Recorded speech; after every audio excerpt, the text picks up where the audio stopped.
Dituduh selingkuh agar suami bisa menikah dengan pelakor, sekarang hidupnya menjadi miskin. Halo Bunda, apa kabar Bunda semuanya? Sebelum masuk ke ceritanya jangan lupa subscribe terlebih dahulu ya. Aku, Dinda, hidup bahagia bersama Mas Bagas.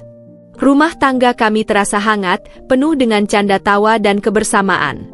Setiap pagi, aku selalu bangun lebih awal untuk menyiapkan sarapan kesukaan suamiku, nasi goreng dengan telur mata sapi setengah matang. Mas Bagas selalu menikmati masakanku dengan senyum khasnya, dan itu cukup untuk membuat hariku terasa sempurna. Kami sering menghabiskan waktu bersama di akhir pekan, entah sekadar berjalan-jalan di taman, menonton film di bioskop, atau mencoba tempat makan baru yang sedang tren. Namun, di balik kebahagiaan itu, ada satu hal yang seringkali menjadi duri dalam daging, hubunganku dengan Bu Rusni, ibu mertua yang tak pernah benar-benar menerimaku. Sejak awal pernikahan, beliau selalu menunjukkan ketidaksukaannya, meski tersirat dalam kalimat-kalimat halus yang tajam. Dinda, kamu yakin bisa mengurus rumah tangga dengan baik? Mas Bagas itu anak yang terbiasa dimanjakan, kamu harus bisa melayani dia dengan benar. Kalimat itu sering meluncur dari bibirnya, seolah aku bukan istri yang cukup baik untuk putranya. Aku berusaha sekuat tenaga untuk bersabar, menganggapnya sebagai bentuk perhatian seorang ibu kepada anak lelakinya. Aku mencoba mengalah, berusaha memahami bahwa mungkin butuh waktu bagi Bu Rusni untuk menerima kehadiranku. Tapi terkadang, sikapnya membuatku lelah. Seperti saat beliau tiba-tiba datang ke rumah tanpa pemberitahuan, lalu mengomentari segala sesuatu. Dinda, kenapa sofa ini dipindah? Bagas nggak suka loh kalau sofanya di sini, katanya sambil mengernyit, padahal Mas Bagas sendiri tak pernah mempermasalahkannya. Mas Bagas selalu membelaku, meski dengan cara yang lembut. Bu, Dinda sudah berusaha yang terbaik. Jangan terlalu keras padanya, katanya suatu kali, saat Bu Rusni mengkritik cara masakanku yang dianggap kurang sesuai dengan selera keluarga mereka. Aku tersenyum tipis saat itu, merasa bahwa suamiku benar-benar ada di pihakku. Meski terkadang, aku melihat ada ketegangan di wajahnya, seolah dia terjepit di antara dua perempuan yang ia cintai, ibunya dan istrinya. Hari-hari berlalu, dan aku terus menjalani peranku sebagai istri dengan sebaik mungkin.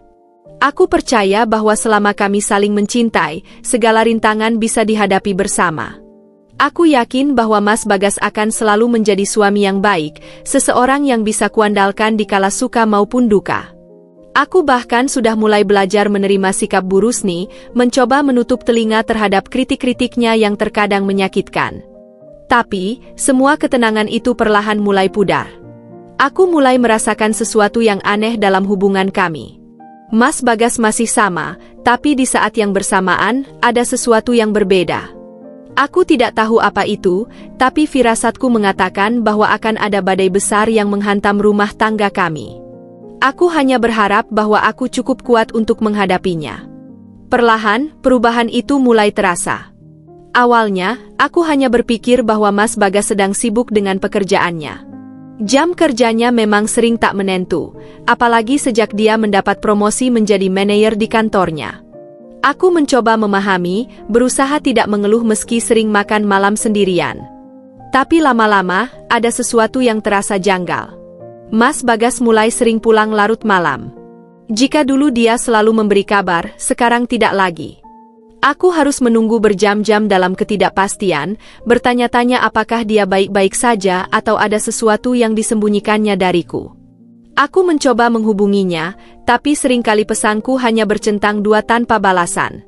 Jika aku menelepon, dia hanya menjawab singkat, "Aku masih di kantor," lalu buru-buru menutup telepon sebelum aku sempat bertanya lebih lanjut.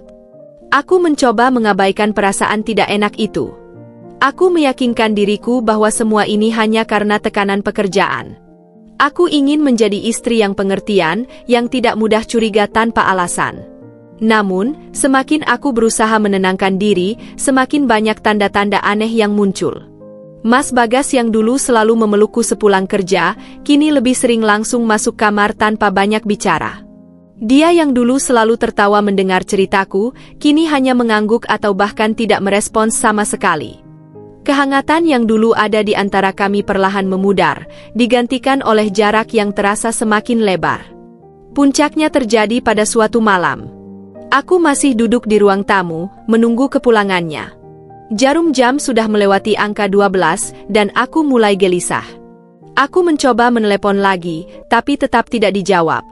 Aku akhirnya tertidur di sofa, masih dengan ponsel dalam genggaman. Saat aku terbangun oleh suara pintu yang terbuka, aku melihat Mas Bagas berjalan masuk dengan langkah gontai. Matanya sedikit merah, dan ada aroma parfum asing di bajunya, bukan parfum yang biasa dia pakai. Aku menahan diri untuk tidak langsung bertanya. Aku tidak ingin menuduh tanpa bukti, meski hatiku sudah berteriak bahwa ada sesuatu yang salah. Aku hanya menatapnya, menunggu dia memberi penjelasan. Tapi dia hanya melemparkan tasnya ke sofa, melepas dasinya dengan kasar, lalu berjalan melewatiku begitu saja tanpa sepatah kata.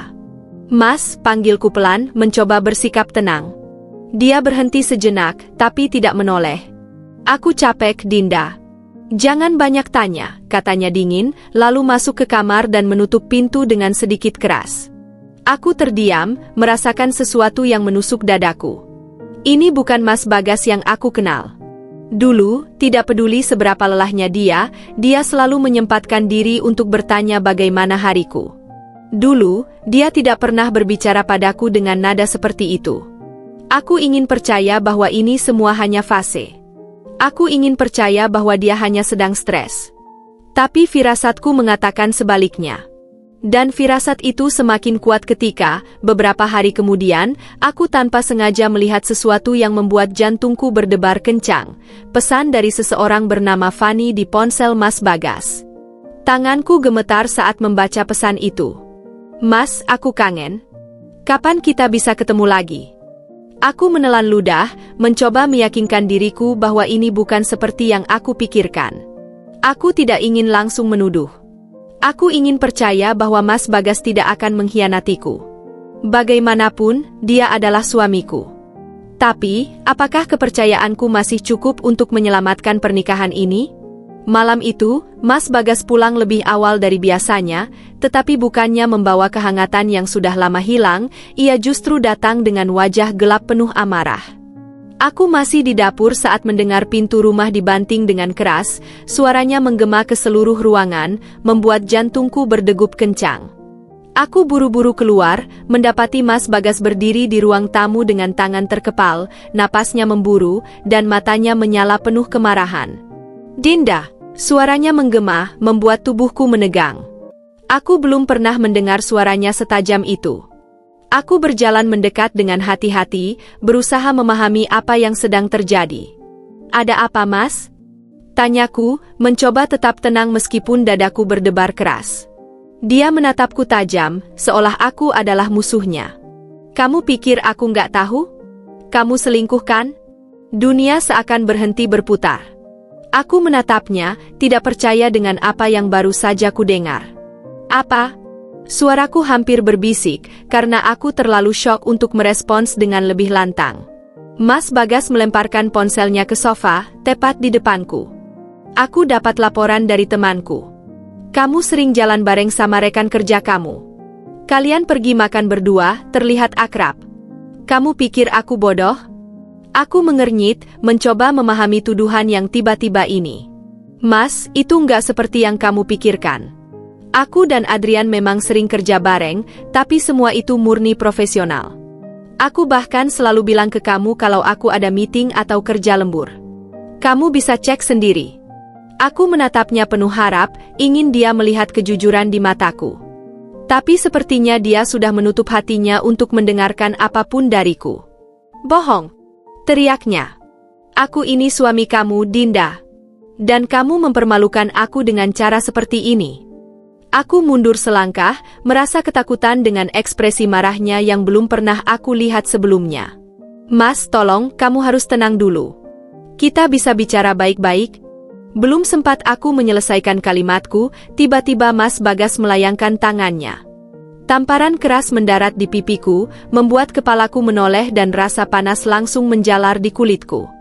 Aku terhuyung ke belakang, hampir jatuh jika tidak berpegangan pada sofa.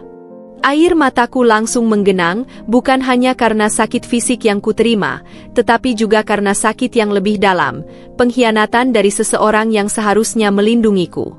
Aku menatapnya dengan mata berkaca-kaca, tidak percaya dengan apa yang baru saja terjadi. Ini Mas Bagas, suamiku. Pria yang dulu bersumpah untuk menjagaku, yang selalu menggenggam tanganku dengan penuh kasih sayang. Tapi kini, dia berdiri di depanku sebagai sosok yang berbeda, sosok yang penuh kebencian. Dia masih menatapku dengan marah, dadanya naik turun seperti seseorang yang berusaha menahan emosi. Aku nggak mau lihat kamu lagi malam ini, katanya dingin, sebelum berbalik dan berjalan menuju pintu. Aku masih terpaku di tempatku saat dia melangkah keluar, meninggalkanku begitu saja dalam kesakitan dan keterkejutan. Suara pintu yang dibanting kembali menggema di seluruh rumah, dan kali ini, aku benar-benar sendirian. Tanganku gemetar saat aku menyentuh pipiku yang perih. Aku terisak pelan, membiarkan air mata mengalir tanpa bisa kucegah. Aku tidak pernah membayangkan bahwa pernikahanku akan sampai pada titik ini. Bahwa pria yang kucintai akan tega menyakitiku, bukan hanya dengan tuduhan yang tidak berdasar, tetapi juga dengan kekerasan fisik yang tidak pernah kubayangkan sebelumnya. Aku terduduk di lantai, memeluk lututku sendiri, mencoba memahami apa yang baru saja terjadi. Aku ingin percaya bahwa ini hanya emosi sesaat, bahwa Mas Bagas akan kembali dan meminta maaf. Tapi di sudut hatiku, aku tahu sesuatu yang lebih besar telah berubah. Aku baru saja kehilangan sosok yang dulu kucintai. Dan yang lebih menyakitkan, aku tahu bahwa ini mungkin baru permulaan dari badai yang lebih besar. Aku terbangun dengan tubuh yang masih terasa lemah. Kepalaku berdenyut, dan pipiku masih terasa panas akibat tamparan semalam. Mataku sembab, bekas air mata masih mengering di pipiku. Aku menoleh ke arah pintu kamar, berharap Mas Bagas akan berdiri di sana, menyesali semua yang telah ia lakukan. Tapi harapan itu hanya omong kosong. Yang ada hanya kesunyian. Aku menarik napas panjang dan mencoba bangkit, tapi tubuhku terasa begitu berat. Rasanya seperti ada sesuatu yang mengikatku, menahanku dalam pusaran luka dan kesedihan. Aku berjalan ke cermin dan menatap bayanganku sendiri. Pipi kananku sedikit memerah, mataku sembab, dan wajahku terlihat begitu pucat. Inikah aku sekarang? Seorang wanita yang dituduh tanpa alasan, disakiti tanpa kesempatan membela diri? Aku mencoba menghubungi Mas Bagas, tapi ponselnya mati.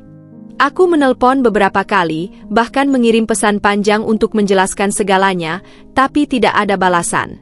Dadaku semakin sesak.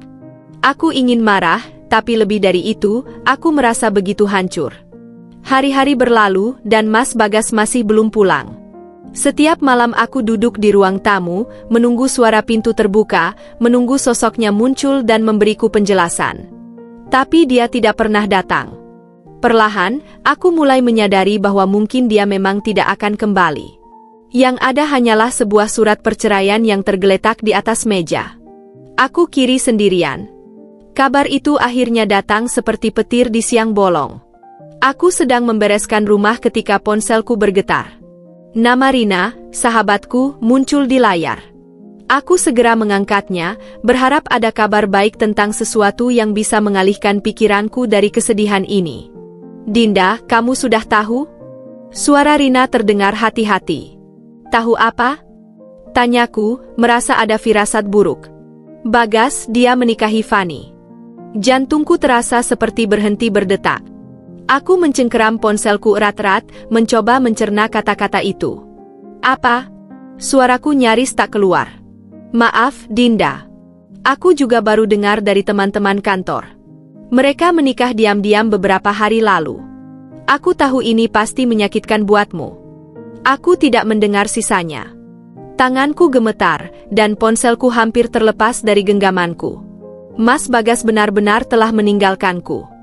Tidak hanya pergi tanpa kabar, tapi juga memilih menikah dengan wanita lain, dengan mantan pacarnya. Aku terhuyung ke sofa, dada sesak seakan ribuan duri menancap di dalamnya. Jadi, semua ini memang sudah direncanakan? Semua perubahan sikapnya, semua alasan pulang larut, semua kemarahan yang ia tujukan padaku, semua itu hanyalah cara untuk menyingkirkanku? Dia menuduhku berselingkuh, padahal dialah yang mengkhianati pernikahan kami. Air mataku mengalir deras. Aku tidak bisa lagi menahannya. Rasa sakit ini begitu nyata, begitu menghancurkan. Aku tidak hanya kehilangan suami, tapi juga harga diriku, kepercayaanku pada cinta, dan semua harapan yang pernah kubangun bersamanya. Aku mencoba menguatkan diri, tapi saat kabar itu tersebar luas, tamparan dari kehidupan ini semakin keras. Bu Rusni, ibu mertuaku, yang sejak awal tidak pernah benar-benar menerimaku, dengan terang-terangan mendukung keputusan Mas Bagas. Aku mendengar dari beberapa kerabat bahwa dia bahkan hadir di pernikahan mereka, tersenyum bangga melihat putranya bersanding dengan Fani. Bagas memang lebih cocok dengan Fani, begitu yang dikatakan Bu Rusni dalam sebuah acara keluarga, kata-katanya sampai ke telingaku lewat bisikan orang-orang. Dinda itu cuma membebani hidup anakku. Sekarang dia bisa bahagia dengan perempuan yang lebih pantas. Aku menutup mulutku, mencoba menahan tangis yang nyaris meledak. Aku tidak hanya ditinggalkan, tetapi juga dihina, dihapus seolah aku tidak pernah ada dalam hidup mereka. Aku ingin marah, aku ingin berteriak, aku ingin membalas, tetapi apa gunanya? Tidak ada yang bisa mengembalikan semua yang telah hilang. Malam itu, hujan turun begitu deras. Aku duduk di dekat jendela, menatap tetesan air yang membasahi kaca.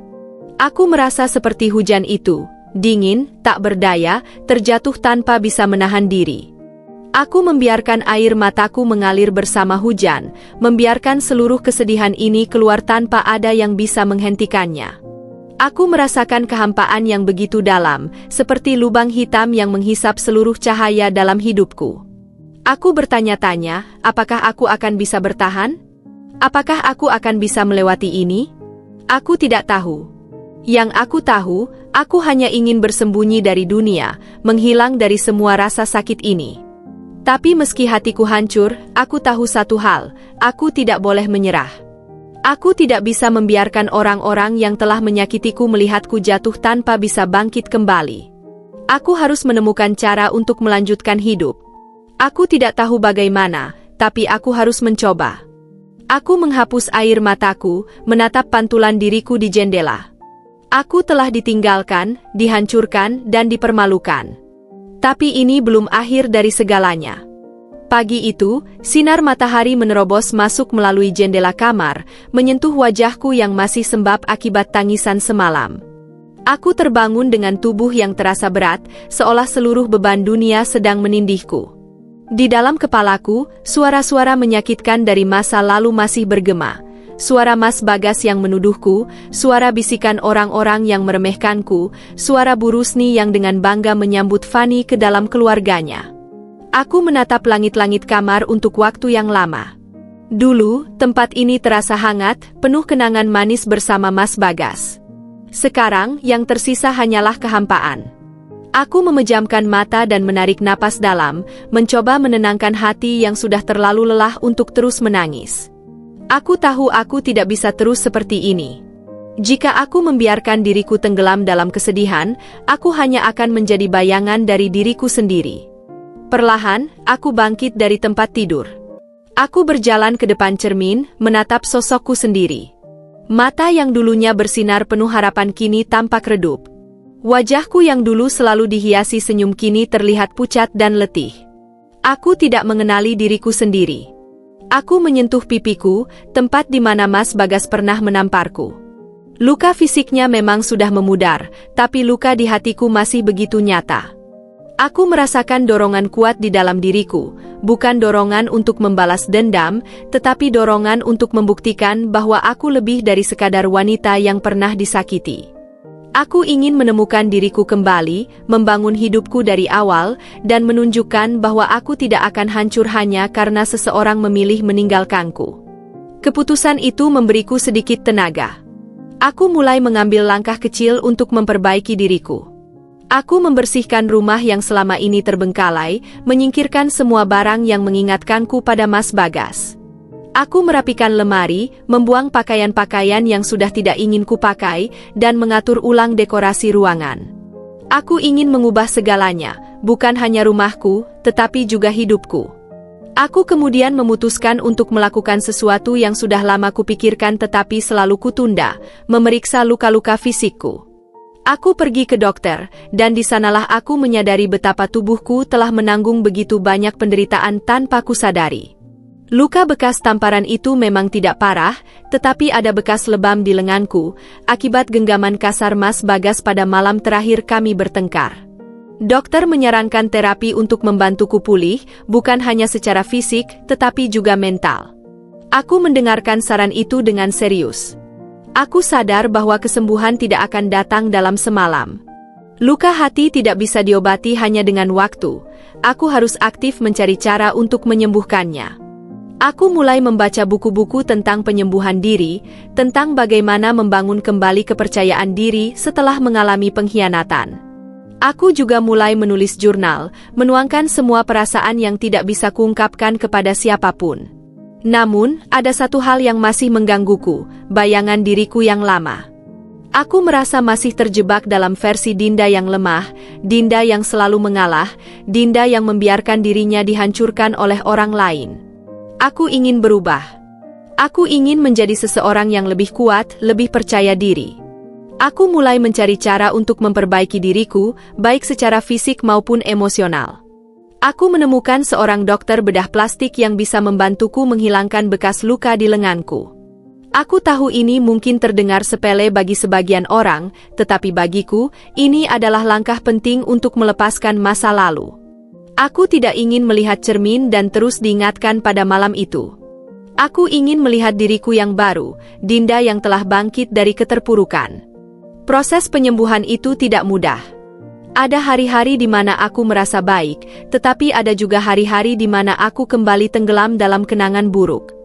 Ada malam-malam di mana aku terbangun dengan mimpi buruk, melihat bayangan Mas Bagas yang berteriak kepadaku, menuduhku, menyakitiku lagi dan lagi. Tapi setiap kali itu terjadi, aku mengingatkan diriku sendiri bahwa aku tidak lagi berada di masa lalu. Aku bebas sekarang. Aku memiliki kendali atas hidupku sendiri. Suatu hari, saat aku sedang duduk di balkon menikmati angin sore, aku menyadari sesuatu yang penting.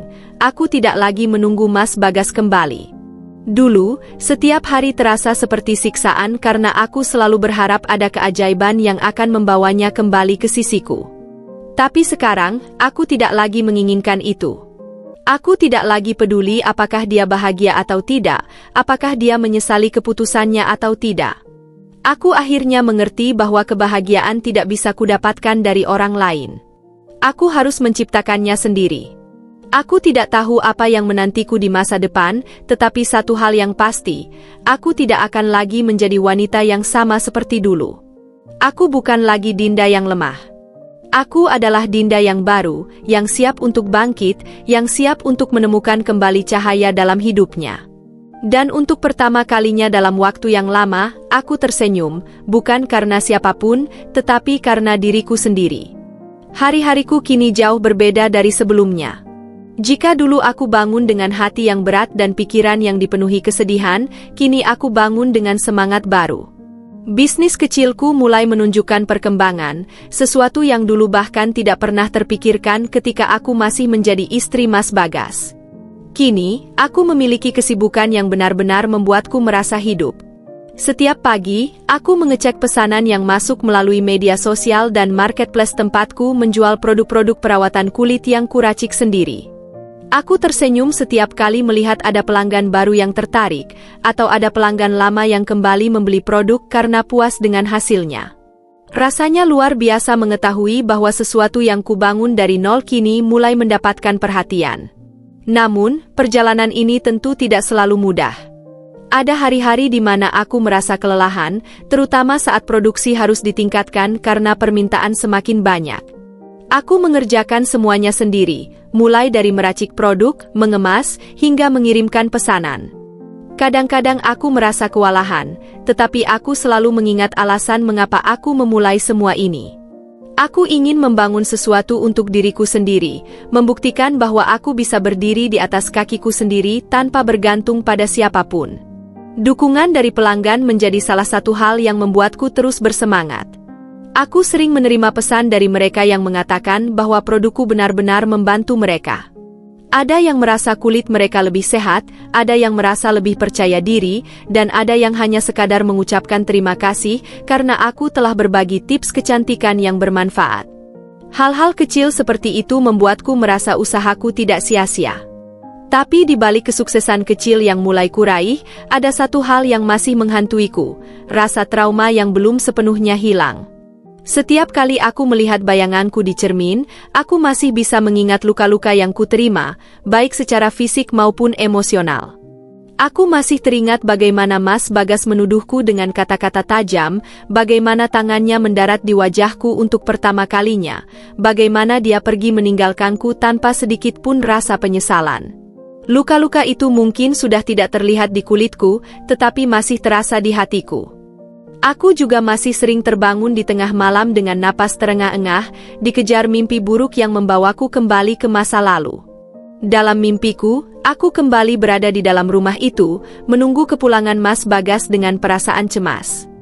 Aku melihat diriku sendiri, Dinda yang dulu, yang selalu berusaha menjadi istri yang baik, yang selalu mencoba mengabaikan ketidakpedulian suaminya, yang tidak pernah menyangka bahwa kebahagiaannya akan hancur begitu saja. Aku sadar bahwa luka ini tidak akan hilang begitu saja. Tapi aku juga tahu bahwa aku tidak boleh membiarkannya menguasai hidupku. Aku harus terus maju, tidak peduli seberapa sulitnya. Seiring berjalannya waktu, bisnis perawatan kulitku semakin berkembang. Aku mulai berpikir untuk memperluas produksiku, mungkin dengan menyewa tempat yang lebih besar atau merekrut beberapa karyawan untuk membantuku.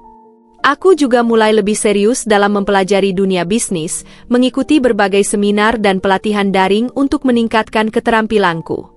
Salah satu hal yang paling membantuku dalam perjalanan ini adalah komunitas yang kubangun di media sosial.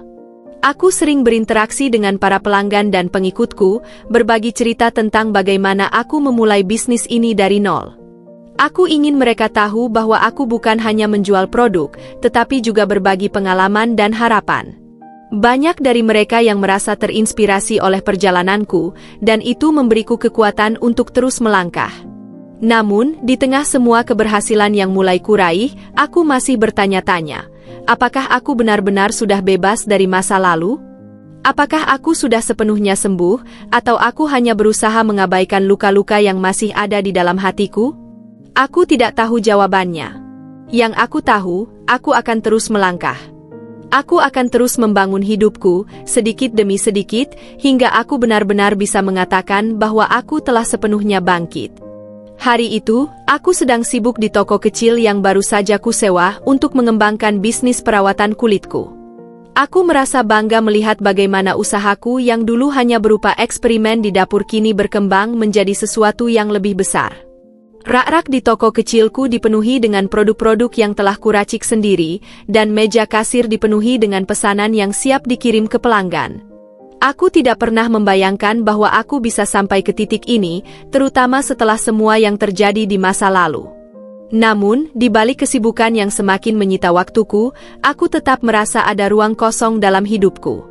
Aku sudah tidak lagi menginginkan Mas Bagas kembali, tetapi bekas luka yang ditinggalkannya masih terasa. Aku tahu bahwa aku harus membuka hati untuk hal-hal baru, tetapi entah kenapa, ada ketakutan yang masih menghantuiku. Sampai pada suatu hari, aku bertemu dengan seseorang yang tidak kusangka akan mengubah hidupku. Saat itu, aku sedang mengangkat beberapa kotak berisi stok baru untuk tokoku.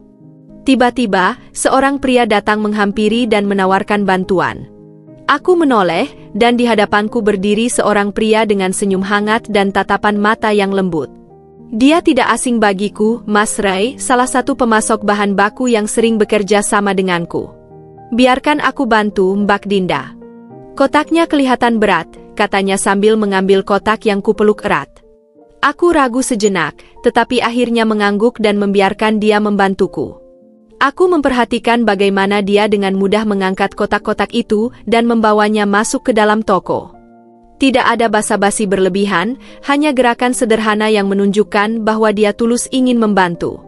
Setelah selesai, aku menuangkan 2 cangkir teh untuk kami berdua sebagai ucapan terima kasih. Kami duduk di sudut toko, berbincang tentang banyak hal, tentang bisnis, tentang perjalanan hidup, dan tanpa kusadari, tentang luka-luka yang masih kusembunyikan jauh di dalam hatiku. Aku dengar usaha Mbak Dinda berkembang pesat sekarang. Aku salut lo. Tidak semua orang bisa bangkit setelah mengalami kesulitan, kata Mas Ray sambil menyesap tehnya. Aku tersenyum samar. Tidak semudah itu sebenarnya. Ada banyak hari di mana aku merasa ingin menyerah. Tapi Mbak tetap bertahan, jawabnya cepat. Itu yang membuat Mbak berbeda. Tidak semua orang punya keberanian untuk terus melangkah meskipun pernah jatuh. Aku menatapnya, mencoba mencari tanda-tanda apakah dia hanya berbasa-basi atau benar-benar tulus. Tapi dari cara dia berbicara, aku bisa merasakan ketulusan di matanya. Tidak ada rasa kasihan, tidak ada belas kasih yang berlebihan, hanya penghargaan atas perjalanan yang telah kutempuh. Sejak pertemuan itu, Mas Ray semakin sering mampir ke toko, bukan hanya sebagai pemasok bahan baku, tetapi juga sebagai seorang teman. Dia selalu membawa energi positif yang membuatku merasa lebih ringan. Kadang-kadang, dia membawakanku makanan jika melihatku terlalu sibuk bekerja tanpa sempat makan. Kadang-kadang, dia hanya datang untuk berbincang sebentar dan memastikan bahwa aku baik-baik saja. Aku mulai terbiasa dengan kehadirannya, dan tanpa kusadari, aku mulai menantikan saat-saat di mana dia akan mampir. Tapi di saat yang sama, aku juga merasa takut. Aku takut membuka hati lagi. Aku takut jika aku terlalu dekat dengannya, aku akan terluka lagi seperti dulu. Aku takut jika aku mulai mempercayainya, suatu hari dia akan berubah seperti Mas Bagas. Ketakutan itu membuatku menjaga jarak. Aku tidak ingin terlalu berharap, tidak ingin membiarkan diriku kembali terluka. Tapi Mas Ray bukan seseorang yang mudah terintimidasi oleh sikapku yang sedikit tertutup. Dia tetap ada, tetap mendukung, tetap hadir tanpa pernah menekan atau memaksaku untuk membuka diri lebih cepat dari yang aku sanggupi. Suatu hari, dia datang ke toko dengan membawa sekotak kue. Hari ini ulang tahunku, katanya dengan senyum hangat. Aku terkejut. Kenapa tidak bilang dari kemarin? Aku bisa menyiapkan sesuatu. Dia tertawa kecil. Aku tidak terlalu suka perayaan besar. Tapi aku ingin berbagi sedikit dengan orang-orang yang berarti dalam hidupku. Aku merasakan sesuatu yang hangat menyelimuti hatiku. Aku tidak pernah menyangka bahwa seseorang akan menganggapku cukup penting dalam hidupnya. Aku menerima sepotong kue darinya dan tersenyum, merasa bahwa mungkin, hanya mungkin, aku bisa mulai percaya lagi. Aku tidak tahu kemana arah hubungan ini akan membawaku. Aku masih ragu, masih takut, masih belajar untuk membuka hati. Tapi satu hal yang pasti, aku tidak lagi sendirian dalam perjalanan ini. Ada seseorang yang dengan sabar menunggu di sisiku, tanpa tergesa-gesa, tanpa menuntut. Dan untuk pertama kalinya dalam waktu yang lama, aku merasa bahwa mungkin, hanya mungkin, aku pantas mendapatkan kebahagiaan lagi. Hari itu, udara di sekitar terasa lebih berat dari biasanya. Aku berdiri di depan cermin, mengenakan gaun sederhana namun elegan, mencoba menenangkan detak jantungku yang entah mengapa terasa lebih cepat. Aku telah diundang ke sebuah acara makan malam eksklusif yang diadakan oleh komunitas pengusaha wanita, sebuah kesempatan besar untuk memperluas jaringan dan memperkenalkan bisnisku ke kalangan yang lebih luas. Namun, ada sesuatu yang mengganjal di hatiku, sebuah firasat aneh yang tidak bisa kuabaikan. Aku mencoba mengabaikannya. Ini adalah malam yang penting, dan aku tidak ingin pikiranku terganggu oleh perasaan tidak menentu. Aku berusaha fokus pada tujuan utamaku, mengembangkan bisnis dan bertemu orang-orang baru yang mungkin bisa membantuku untuk semakin maju. Dengan keyakinan yang kupaksakan, aku melangkah keluar dari apartemenku dan menuju lokasi acara. Begitu sampai di tempat makan malam, suasana mewah langsung menyambutku. Cahaya lampu gantung kristal yang berkilauan, suara percakapan para tamu yang dipenuhi tawa dan pujian, serta aroma makanan lezat yang memenuhi ruangan membuatku merasa sedikit lebih tenang. Aku mengambil segelas minuman dari pelayan yang berlalu lalang dan mulai berjalan mengelilingi ruangan, berusaha menikmati suasana. Namun, langkahku tiba-tiba terhenti ketika mataku menangkap sosok yang sangat familiar di seberang ruangan. Napasku tercekat. Aku tidak percaya dengan apa yang kulihat. Di sana, duduk di meja dengan ekspresi yang sulit diartikan, adalah Mas Bagas. Dan di sampingnya, dengan tatapan dingin dan sikap yang angkuh, adalah Fanny, wanita yang telah menggantikan posisiku sebagai istrinya.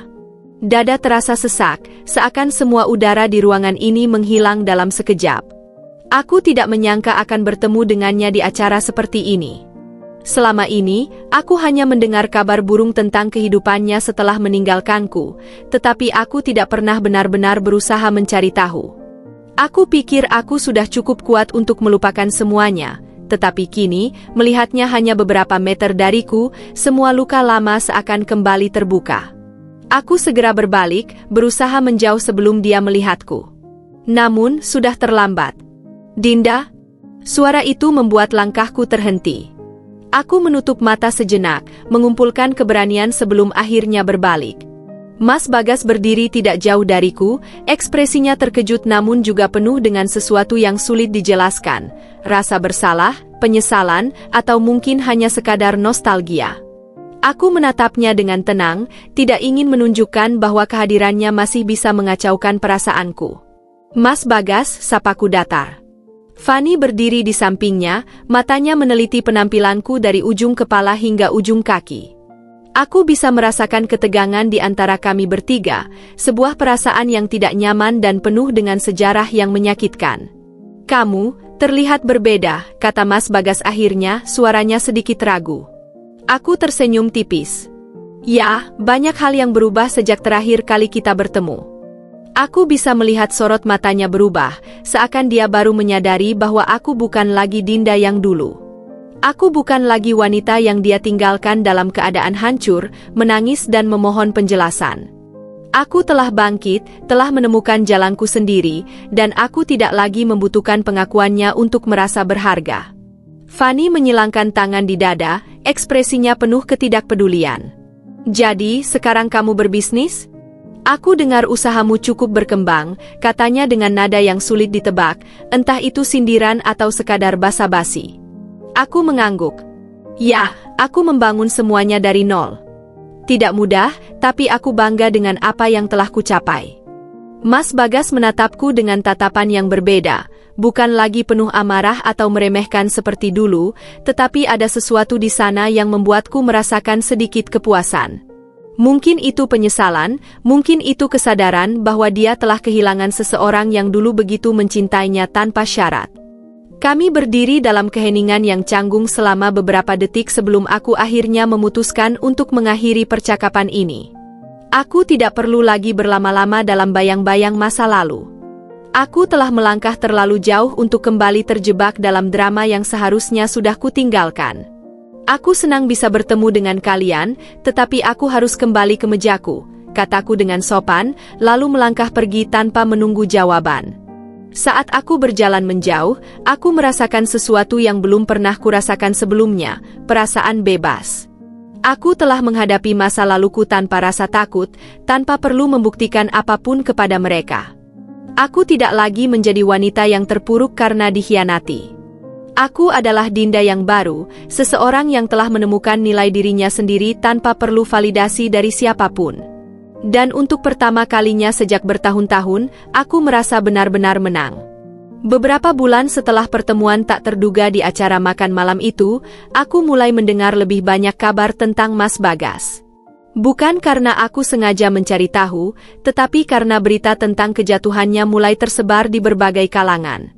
Bisnis yang dulu dibangunnya dengan percaya diri kini berada di ambang kehancuran. Aku duduk di kafe kecil langgananku, menyesap teh hangat sambil membaca berita di layar ponselku. Artikel itu membahas bagaimana perusahaan Mas Bagas mengalami krisis keuangan akibat kesalahan strategi bisnis dan buruknya pengelolaan dana. Aku tidak terkejut. Mas Bagas selalu memiliki sifat terlalu percaya diri, bahkan terkadang arogan, dan mungkin inilah akibatnya. Namun, yang lebih mengejutkan bukanlah kebangkrutan bisnisnya, melainkan kabar bahwa Fanny, wanita yang pernah menggantikanku, telah meninggalkannya.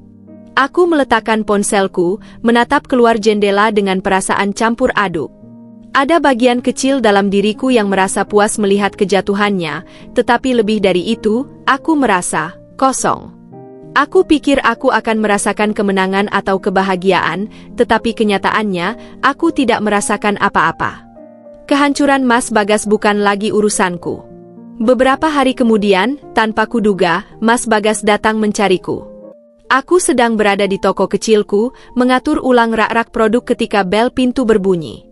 Saat aku menoleh, aku terkejut melihat sosok yang berdiri di ambang pintu. Mas Bagas tampak sangat berbeda dari terakhir kali aku melihatnya. Wajahnya tirus, matanya sayu, dan posturnya tidak lagi penuh percaya diri seperti dulu.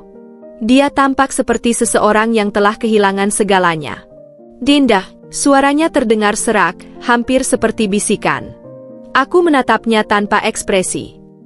"Apa yang kamu lakukan di sini, Mas?" Dia menarik napas dalam-dalam sebelum akhirnya berbicara. "Bisnisku hancur, Dinda. Aku kehilangan semuanya. Fanny juga pergi meninggalkanku. Aku benar-benar sendirian sekarang." Aku tetap diam, membiarkan kata-katanya menggantung di udara. "Aku menyesal," lanjutnya, suaranya lebih pelan. "Aku menyesal atas semua yang kulakukan padamu. Aku bodoh. Aku tidak pernah menyadari betapa berharganya kamu sampai aku kehilangannya." Kata-kata itu, yang dulu mungkin akan membuatku menangis dan mengemis agar dia kembali, kini tidak lagi memiliki dampak yang sama. Aku menatapnya dengan tenang, merasa bahwa aku tidak lagi terikat pada masa lalu. "Penyesalan itu datangnya selalu terlambat, Mas," kataku akhirnya. "Tapi aku sudah melewati semuanya. Aku sudah belajar untuk berdiri sendiri tanpa bayang-bayangmu." Dia menundukkan kepalanya, seakan tahu bahwa permintaan maafnya tidak akan mengubah apapun. Aku tidak merasa senang dengan penderitaannya, tetapi aku juga tidak merasa simpati. Aku telah melalui banyak hal untuk sampai ke titik ini, dan aku tidak akan membiarkan masa lalu kembali menghancurkan kedamaian yang telah kubangun. "Aku berharap yang terbaik untukmu, Mas Bagas," kataku lembut, tetapi penuh ketegasan. "Tapi aku tidak bisa lagi menjadi bagian dari ceritamu." Tanpa menunggu jawabannya, aku berbalik, kembali ke pekerjaanku. Aku mendengar napas beratnya sebelum akhirnya dia melangkah pergi, meninggalkan toko kecilku dan, untuk terakhir kalinya, meninggalkan hidupku. Saat pintu tertutup di belakangnya, aku menghela napas panjang. Aku merasa ringan, lebih bebas dari sebelumnya. Masa lalu telah selesai, dan aku tidak lagi terikat oleh luka yang pernah dia tinggalkan. Aku telah menang. Bukan karena kehancuran Mas Bagas, tetapi karena aku telah berhasil bangkit, membangun hidupku sendiri, dan tidak lagi melihat ke belakang. Pagi itu, aku menatap pantulan diriku di cermin dengan perasaan yang berbeda. Dulu, setiap kali aku melihat bayanganku sendiri, yang kulihat hanyalah seorang wanita yang rapuh dan penuh luka. Namun kini, aku melihat seseorang yang jauh lebih kuat, seorang wanita yang telah melewati badai, jatuh berkali-kali, tetapi selalu berhasil bangkit kembali. Bisnisku berkembang lebih cepat dari yang pernah kubayangkan. Produk-produk perawatan kulit yang awalnya hanya kuracik di dapur kecilku kini telah memiliki tempat di berbagai rak toko kecantikan. Aku bahkan mulai membuka cabang di beberapa kota besar. Aku tidak hanya menciptakan bisnis, tetapi juga membangun sebuah komunitas perempuan yang mendukung satu sama lain, berbagi kisah, dan menemukan kekuatan dalam kebersamaan. Aku mulai menghadiri berbagai seminar dan pertemuan bisnis. Dulu, aku selalu merasa kecil di tengah orang-orang sukses, tetapi kini aku berdiri dengan kepala tegak. Aku menyadari bahwa aku juga memiliki tempat di dunia ini, bahwa aku tidak kalah dengan mereka yang telah lebih dulu mencapai kesuksesan. Aku mulai berbicara di depan banyak orang, berbagi kisah tentang bagaimana aku bangkit dari keterpurukan. Salah satu momen yang paling berkesan adalah ketika aku diundang sebagai pembicara di sebuah acara komunitas perempuan yang mendukung para korban kekerasan dalam rumah tangga. Saat aku berdiri di atas panggung dan melihat wajah-wajah penuh harapan di hadapanku, aku tahu bahwa aku telah melakukan sesuatu yang berarti. "Aku pernah berada di titik terendah dalam hidupku," kataku dengan suara mantap. "Aku tahu bagaimana rasanya merasa tidak berharga, merasa kehilangan arah, merasa seperti dunia telah menghancurkan segalanya. Tapi aku juga tahu bahwa kita selalu punya pilihan. Kita bisa tetap terpuruk, atau kita bisa memilih untuk bangkit dan membangun kembali hidup kita." Ruangan itu hening. Aku melihat beberapa wanita mengangguk pelan, sementara yang lain menahan air mata. Aku tahu mereka memahami apa yang aku rasakan, karena mereka juga pernah mengalaminya. Jangan biarkan masa lalu mendefinisikan siapa diri kita, lanjutku. Kita lebih kuat dari yang kita kira. Kita pantas mendapatkan kebahagiaan, kita pantas mendapatkan cinta yang tidak menyakiti. Setelah acara itu selesai, beberapa wanita datang kepadaku, berbagi kisah mereka, mengungkapkan bagaimana mereka merasa terinspirasi untuk mencoba bangkit kembali. Aku merasa terharu. Aku tidak hanya menyembuhkan diriku sendiri, tetapi aku juga membantu orang lain untuk menemukan kembali kekuatan mereka. Namun, meskipun hidupku mulai stabil, aku masih sering dihantui oleh mimpi buruk tentang masa lalu. Ada malam-malam di mana aku terbangun dengan napas memburu, mengingat kembali saat-saat di mana aku diperlakukan dengan kasar, di mana aku merasa tidak berdaya. Aku sadar bahwa luka-luka batin tidak sembuh dalam semalam. Salah satu orang yang selalu ada di sisiku dalam proses ini adalah Mas Ray. Dia tidak pernah memaksaku untuk terburu-buru membuka hati, tetapi dia juga tidak pernah pergi. Dia selalu ada, dengan senyumannya yang hangat dan dukungannya yang tulus. Suatu hari, dia mengajakku untuk berjalan-jalan di taman setelah seharian bekerja. Kami duduk di bangku kayu di bawah pohon rindang, menikmati angin sepu-sepu yang membawa aroma bunga-bunga yang sedang bermekaran. "Kamu sudah jauh lebih kuat sekarang, Dinda," katanya sambil menatap langit.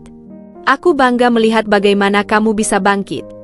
Aku tersenyum, menatapnya dengan rasa terima kasih. Aku tidak akan sampai sejauh ini tanpa orang-orang yang mendukungku. Dia menoleh, menatapku dalam. "Dan kamu tahu, kamu juga tidak perlu menghadapi semuanya sendirian. Kadang, kita butuh seseorang untuk berjalan bersama, bukan hanya untuk menyembuhkan luka, tetapi untuk berbagi kebahagiaan." Aku terdiam. Kata-katanya menyentuh sesuatu di dalam hatiku, sesuatu yang selama ini kutakuti untuk kuakui. Aku tahu bahwa Mas Ray peduli padaku, dan aku pun tidak bisa menyangkal bahwa kehadirannya telah menjadi bagian penting dalam hidupku. Tetapi aku masih ragu. "Mas Ray." Aku menarik napas pelan. Aku takut. Aku takut jika aku membuka hati lagi, aku akan terluka lagi. Dia tersenyum, senyum yang penuh kesabaran. "Takut itu wajar. Tapi kamu tidak perlu buru-buru. Aku di sini, Dinda. Aku akan selalu ada, entah sebagai teman, sebagai rekan bisnis, atau apapun yang kamu butuhkan. Aku hanya ingin kamu tahu bahwa kamu tidak sendirian." Aku menatapnya, dan untuk pertama kalinya, aku merasa bahwa mungkin, hanya mungkin, aku bisa mencoba mempercayai seseorang lagi. Perjalanan ini belum selesai. Aku masih dalam proses menyembuhkan diri, masih belajar untuk menerima cinta tanpa rasa takut. Tetapi satu hal yang aku tahu pasti, aku telah menemukan kembali rasa percaya diriku. Aku telah menemukan kembali kekuatanku. Dan yang terpenting, aku telah menemukan diriku sendiri. Hidupku mulai berjalan dengan stabil, dan aku menikmati kesuksesan yang telah kuperjuangkan dengan penuh kerja keras. Bisnisku semakin berkembang, produk-produk perawatan kulit yang kubuat semakin banyak dikenal, dan aku bahkan mulai berencana membuka cabang baru di luar kota. Namun, seperti yang sering terjadi dalam hidup, saat semuanya terasa terlalu baik untuk menjadi kenyataan, masalah baru pun muncul. Beberapa minggu terakhir, aku mulai mendengar desas-desus aneh di kalangan pelanggan dan komunitas bisnis. Ada rumor yang beredar tentang produkku, tuduhan bahwa bahan-bahannya tidak aman dan dapat menyebabkan efek samping berbahaya. Awalnya, aku mengabaikannya, menganggapnya sebagai gosip biasa yang sering beredar di dunia bisnis. Tetapi ketika beberapa pelanggan setia mulai bertanya dengan nada khawatir, aku tahu bahwa ini bukan sekadar rumor tak berdasar. Aku segera melakukan pengecekan ke semua rantai produksi. Semua bahan yang kugunakan sudah tersertifikasi aman, dan aku bahkan menggandeng ahli dermatologi untuk memastikan bahwa produknya tidak berbahaya. Tetapi rumor itu terus menyebar dengan cepat, dan beberapa pelanggan mulai ragu untuk membeli produkku lagi. Aku merasa ada sesuatu yang tidak beres. Tidak mungkin rumor seperti ini muncul begitu saja tanpa ada yang menggerakkannya. Aku pun mulai mencari tahu asal-usulnya, dan yang kutemukan membuatku terkejut. Seorang kompetitor baru yang baru saja masuk ke industri kecantikan tampaknya sedang berusaha menjatuhkanku. Aku menemukan beberapa unggahan di media sosial mereka yang menyindir produk-produk sejenis milikku, menyebutkan bahwa ada beberapa brand yang tidak bisa dipercaya dan menggunakan bahan berbahaya. Meskipun mereka tidak menyebut namaku secara langsung, narasi yang mereka bangun jelas mengarah kepadaku. Aku menghela napas panjang, mencoba menenangkan diri. Aku telah bekerja terlalu keras untuk membangun bisnis ini, dan aku tidak akan membiarkan siapapun menghancurkannya. Tanpa menunggu lebih lama, aku mulai merancang strategi untuk menangani situasi ini. Aku menghubungi timku dan memutuskan untuk mengambil langkah proaktif. Kami mengadakan sesi live di media sosial, di mana aku secara langsung menunjukkan sertifikasi bahan-bahan yang digunakan dalam produk kami, membagikan hasil uji klinis, dan bahkan mengundang dokter spesialis kulit untuk memberikan penjelasan lebih lanjut. Selain itu, aku mulai menggali lebih dalam tentang perusahaan yang mencoba menjatuhkanku. Ternyata, mereka dimiliki oleh seseorang yang tidak asing bagiku, Reza, seorang pengusaha muda yang pernah bekerja sama dengan Mas Bagas di masa lalu. Aku tidak tahu apakah ini kebetulan atau ada motif lain di baliknya, tetapi aku tidak akan tinggal diam. Beberapa hari setelah aku mulai melakukan klarifikasi secara publik, aku menerima undangan untuk menghadiri sebuah acara industri kecantikan. Aku tahu bahwa ini adalah kesempatan baik untuk membersihkan namaku dan sekaligus menunjukkan bahwa bisnisku tidak akan runtuh hanya karena serangan seperti ini. Saat aku tiba di acara tersebut, aku bisa merasakan tatapan dari berbagai orang di ruangan itu. Beberapa mendekatiku dengan senyuman simpati, sementara yang lain menatapku dengan ragu-ragu. Aku tahu mereka semua telah mendengar rumor itu, dan aku harus membuktikan bahwa aku tetap berdiri tegak. Di tengah acara, aku melihat seseorang yang tidak kusangka akan ada di sini, Reza. Dia tampak percaya diri, berbincang dengan beberapa investor seolah-olah dia adalah bintang utama malam itu. Aku tahu bahwa cepat atau lambat, aku harus menghadapinya. Aku pun berjalan mendekat. Reza, sapaku dengan nada tenang namun tegas. Dia menoleh, sedikit terkejut melihatku berdiri di hadapannya. Dinda, katanya dengan senyum kecil yang tampak dibuat-buat. Aku dengar bisnismu sedang mengalami sedikit masalah. Aku tidak tertawa. Kita sama-sama tahu dari mana masalah itu berasal. Dia mengangkat bahu, berpura-pura tidak mengerti. Bisnis adalah bisnis, Dinda. Setiap orang ingin menang, bukan? Aku menatapnya tajam. Menang dengan menjatuhkan orang lain bukanlah strategi yang baik, Reza. Kalau kamu percaya pada produkmu sendiri, kamu seharusnya bersaing secara sehat, bukan dengan menyebarkan kebohongan. Senyumnya perlahan memudar. Aku bisa melihat bahwa dia tidak menyangka aku akan menghadapinya secara langsung. Orang-orang akan tahu kebenarannya, lanjutku. Aku tidak akan tinggal diam, dan aku akan memastikan bahwa keadilan berpihak pada yang benar. Aku meninggalkannya dengan kepala tegak, merasa lebih kuat dari sebelumnya.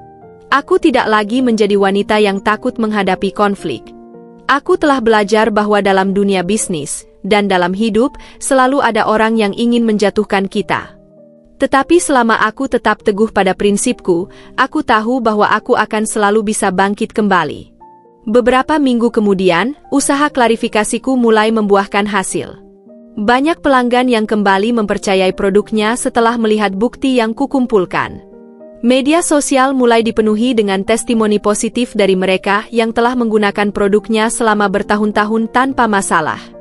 Bahkan, beberapa influencer kecantikan mulai berbicara tentang bagaimana rumor itu hanya bagian dari strategi kotor pesaing.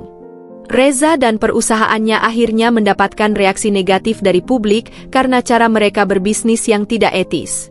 Perlahan, mereka mulai kehilangan kredibilitas, sementara bisnis yang telah kubangun dengan kerja keras justru semakin berkembang. Di tengah semua itu, Mas Ray selalu ada di sisiku. Dia membantuku menyusun strategi, memberiku dukungan moral, dan yang paling penting, dia percaya padaku ketika dunia seakan meragukan segalanya. Sejak awal, aku tahu kamu akan menang, katanya suatu malam saat kami duduk di teras rumahku, menikmati langit malam yang penuh bintang. Aku tersenyum, merasa lega dan bersyukur. Aku tidak akan bisa melakukannya sendirian. Dia menatapku dengan lembut. Kamu memang kuat, Dinda. Tapi itu tidak berarti kamu harus selalu berjuang sendirian. Aku merenungkan kata-katanya, menyadari bahwa selama ini aku terlalu terbiasa menghadapi segalanya sendiri. Mungkin, sudah saatnya aku menerima bahwa ada orang yang benar-benar peduli padaku, bukan untuk mengendalikan atau menyakitiku, tetapi untuk berjalan bersamaku. Malam itu, aku merasa bahwa aku bukan hanya memenangkan pertempuran bisnis, tetapi juga menemukan sesuatu yang jauh lebih berharga, kepercayaan pada diriku sendiri, dan mungkin, kepercayaan pada cinta yang tulus. Hari itu, aku berdiri di depan cermin besar di ruang pribadiku, menatap refleksi seorang wanita yang kini jauh berbeda dari dirinya yang dulu. Aku mengenakan gaun elegan berwarna biru lembut, riasan wajahku sederhana namun menonjolkan kepercayaan diri yang telah lama aku bangun. Tanganku sedikit gemetar, bukan karena gugup, tetapi karena aku tahu malam ini akan menjadi salah satu momen terpenting dalam hidupku. Malam ini, aku akan menerima penghargaan sebagai pengusaha wanita inspiratif di sebuah acara bergengsi yang dihadiri oleh banyak tokoh ternama di industri kecantikan dan bisnis. Aku tidak pernah membayangkan bahwa seorang Dinda yang dulu dipandang sebelah mata, yang pernah ditinggalkan dan disakiti, kini berdiri di puncak kesuksesan, membuktikan bahwa dia lebih dari sekadar korban masa lalu. Saat aku memasuki aula acara, para tamu menoleh dan tersenyum. Beberapa di antaranya adalah rekan bisnis, selebritas, dan pemilik brand kecantikan lain yang telah lebih dulu sukses. Aku melihat beberapa orang mendekat untuk mengucapkan selamat, termasuk beberapa tokoh penting yang dulu mungkin tidak pernah melirikku. Kini, aku diakui sebagai salah satu dari mereka. Di tengah acara, saat namaku diumumkan sebagai penerima penghargaan, aku berjalan ke atas panggung dengan langkah mantap. Tepuk tangan menggema di seluruh ruangan. Aku mengambil mikrofon dan menghela napas sejenak, membiarkan momen ini meresap ke dalam jiwaku sebelum aku mulai berbicara. Beberapa tahun yang lalu, aku berdiri di tempat yang sangat berbeda dari hari ini, suaraku terdengar jelas dan tegas. Aku pernah merasa tidak berharga, pernah merasa bahwa dunia telah mengambil segalanya dariku. Tetapi di titik terendah itu, aku menemukan satu hal yang menyelamatkanku, tekad untuk bangkit. Aku melihat beberapa tamu di ruangan itu mengangguk, sementara yang lain mendengarkan dengan penuh perhatian. Aku berdiri di sini hari ini bukan hanya karena kerja keras, tetapi juga karena orang-orang yang percaya padaku. Aku ingin berterima kasih kepada timku, kepada komunitas yang telah mendukungku, dan kepada semua perempuan di luar sana yang pernah merasa tidak cukup baik. Percayalah, kalian lebih kuat dari yang kalian kira. Saat aku turun dari panggung dengan piala di tanganku, aku merasakan sesuatu yang lebih dari sekadar kebanggaan. Aku merasa bebas. Bebas dari rasa sakit masa lalu, bebas dari ketakutan bahwa aku tidak cukup baik, bebas dari bayang-bayang orang-orang yang pernah meragukanku. Namun, malam itu memberiku kejutan yang tak kuduga. Di tengah kerumunan tamu yang menyalamiku, aku melihat seseorang yang tidak pernah kuharapkan muncul di sini, Mas Bagas. Dia berdiri beberapa meter dariku, tampak berbeda dari terakhir kali aku melihatnya. Matanya tidak lagi memancarkan kepercayaan diri seperti dulu. Ada kelelahan, ada penyesalan. Dan ketika tatapan kami bertemu, dia tersenyum kecil, seolah ragu-ragu apakah aku masih mau berbicara dengannya. Aku tidak tahu apa yang membuatnya datang malam ini. Rasa marah yang dulu pernah menguasai hatiku kini telah mereda.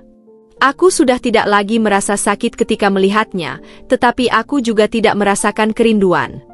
Aku hanya melihat seorang pria yang pernah menjadi bagian dari hidupku, tetapi kini bukan lagi siapa-siapa bagiku. "Selamat, Dinda," katanya pelan ketika akhirnya dia memberanikan diri mendekat. "Terima kasih," jawabku singkat namun sopan. Dia tampak ragu sebelum akhirnya berkata, Aku ingin meminta maaf. Aku tahu aku sudah terlalu banyak menyakitimu. Aku mengerti jika kamu tidak bisa memaafkan aku, tapi aku hanya ingin kamu tahu bahwa aku menyesal." Aku menatapnya lama, membiarkan kata-katanya meresap. Dulu, aku mungkin akan menangis atau merasa sakit hati mendengarnya, tetapi sekarang aku hanya merasa netral. "Aku sudah memaafkanmu, Mas Bagas," kataku akhirnya. Bukan untukmu, tapi untuk diriku sendiri. Aku tidak ingin hidup dengan membawa dendam. Aku sudah melanjutkan hidupku. Aku bisa melihat ekspresi terkejut di wajahnya, seolah dia tidak menyangka aku akan mengatakannya dengan begitu ringan. Aku senang mendengar itu, katanya dengan suara yang hampir bergetar. Aku harap kamu selalu bahagia, Dinda. Aku mengangguk, dan tanpa kata-kata lebih lanjut, aku berjalan pergi. Aku tidak menoleh ke belakang. Bagian hidupku yang melibatkan Mas Bagas telah selesai, dan aku tidak ingin kembali ke masa itu. Saat aku keluar dari aula, aku melihat seseorang yang jauh lebih berarti bagiku kini, Mas Rai. Dia berdiri di dekat pintu, mengenakan jas hitam sederhana, tetapi tetap terlihat luar biasa di mataku. Ketika dia melihatku, senyum hangatnya langsung mengembang. Kamu luar biasa di atas panggung tadi, katanya begitu aku mendekat. Aku tersenyum, merasa nyaman dan aman bersamanya. Terima kasih. Aku tidak akan bisa sampai di sini tanpa dukungan banyak orang. Dia menatapku dalam, lalu berkata dengan suara yang lembut namun penuh keyakinan, Dinda, kamu telah melewati begitu banyak hal. Kamu telah membuktikan bahwa kamu bisa bangkit, bisa sukses, bisa bahagia. Tapi ada satu hal yang ingin aku tanyakan, apakah kamu siap untuk membuka hatimu lagi?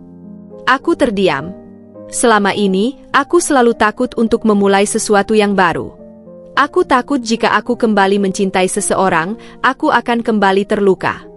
Tapi melihat Rai yang selalu ada, selalu sabar, selalu menghargai dan mendukungku, aku menyadari sesuatu, cinta tidak seharusnya membuatku takut. Cinta yang baik tidak seharusnya menyakitiku. Aku menarik napas dalam, lalu tersenyum padanya. Aku pikir aku siap. Wajahnya berubah cerah, seolah jawaban itu adalah hal yang paling ditunggunya selama ini. Dia menggenggam tanganku dengan lembut, dan aku tidak menariknya. Untuk pertama kalinya, aku membiarkan diriku merasa damai dalam genggaman seseorang. Malam itu, aku menyadari bahwa pengampunan bukan hanya tentang memaafkan orang lain, tetapi juga tentang membebaskan diriku dari belenggu masa lalu. Aku telah memenangkan pertarungan terbesarku, bukan melawan orang lain, tetapi melawan ketakutan dan keraguanku sendiri.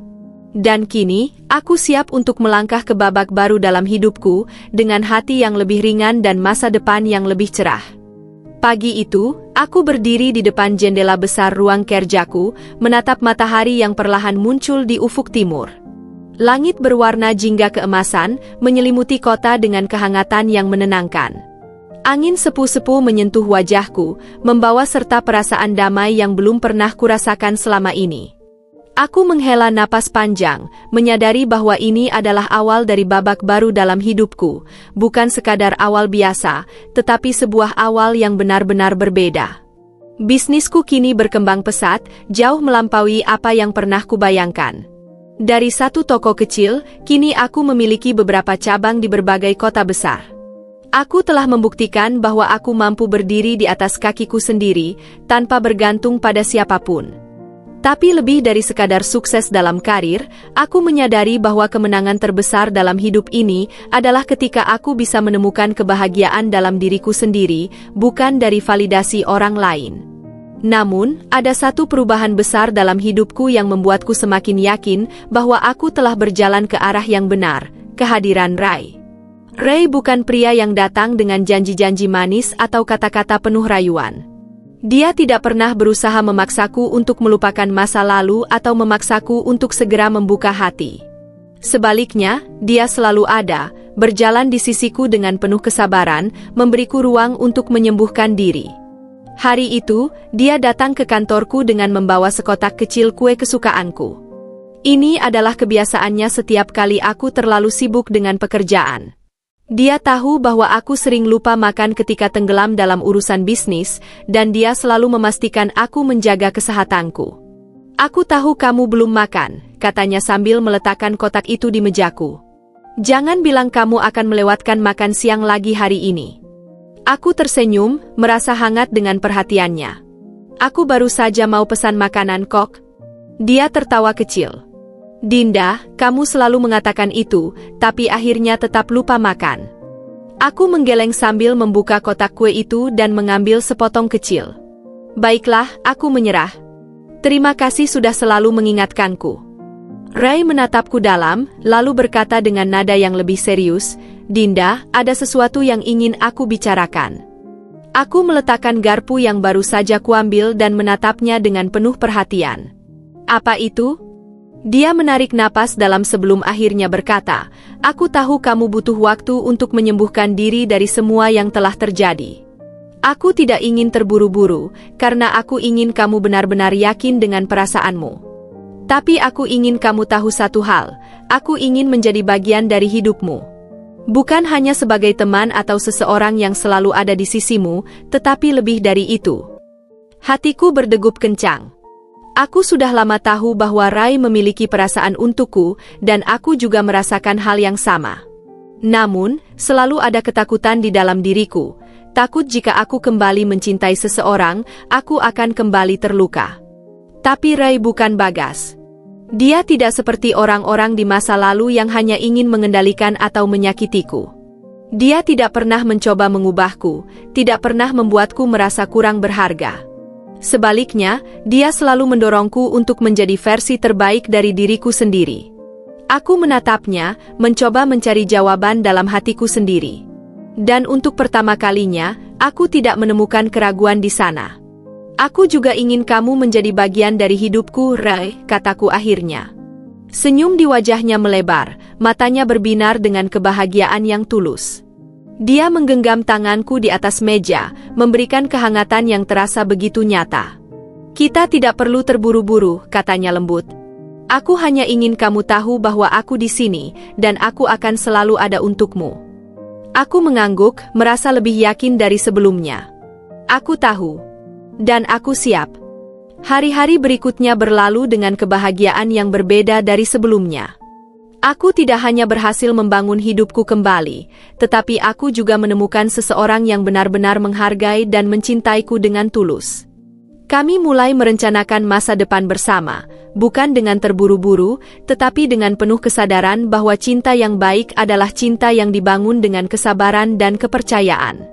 Setahun kemudian, di sebuah bukit kecil dengan pemandangan laut yang indah, Ray melamarku. Tidak ada keramaian, tidak ada pesta besar, hanya kami berdua di bawah langit senja yang keemasan. Dinda, katanya sambil berlutut di hadapanku, memegang cincin sederhana yang mencerminkan kesederhanaannya. Aku tidak ingin hanya menjadi bagian dari hidupmu. Aku ingin menjadi seseorang yang berjalan bersamamu, menghadapi semua suka dan duka, membangun masa depan bersama. Maukah kamu menikah denganku? Air mataku menggenang, bukan karena kesedihan, tetapi karena kebahagiaan yang begitu dalam. Tanpa ragu, aku menganggukkan kepala. Ya, Mas. Aku mau. Dia tersenyum lebar, lalu berdiri dan menarikku ke dalam pelukannya. Angin laut berhembus lembut di sekitar kami, seolah ikut merayakan momen ini. Aku menutup mata, merasakan kehangatan pelukan Ray, dan menyadari bahwa inilah yang selama ini aku cari, bukan hanya cinta, tetapi rasa aman, kepercayaan, dan seseorang yang benar-benar ingin berjalan bersamaku, bukan mengendalikan atau meninggalkanku. Aku tidak lagi menjadi Dinda yang dulu. Aku telah melalui begitu banyak luka, begitu banyak rintangan, tetapi aku berhasil melewatinya. Aku telah membangun kembali hidupku dari kehancuran, dan kini aku siap untuk memulai babak baru dengan hati yang penuh cinta dan keyakinan. Hidup memang tidak pernah mudah, tetapi aku tahu bahwa selama aku memiliki keberanian untuk bangkit, aku akan selalu menemukan jalanku. Dan kali ini, aku tidak berjalan sendirian. Aku memiliki seseorang di sisiku, dan bersama-sama, kami akan menghadapi masa depan yang penuh harapan. Ini bukan akhir dari ceritaku, ini adalah awal dari sesuatu yang jauh lebih indah.